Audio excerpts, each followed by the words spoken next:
Welcome back, everybody. Today out in the shop we have a GM 350 engine. It's a 5.7 liter. Next to it we have the core.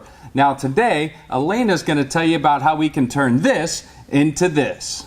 So the performance aftermarket pretty much sprang up around these 350s as they are known for their longevity and no major mechanical performance issues as long as they are well maintained. People have been known to put variations of them in cars, trucks, off-roads, even custom motorcycles.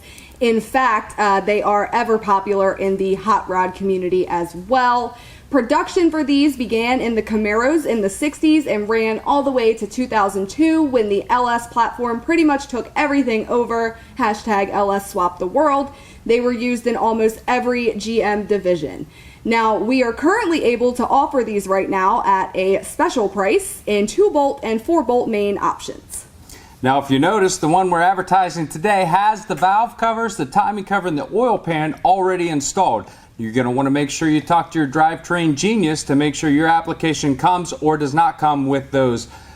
So, if you want to get one, how do we get it? You can call your drivetrain genius at 888-842-0023 or follow us online to powertrainproducts.net.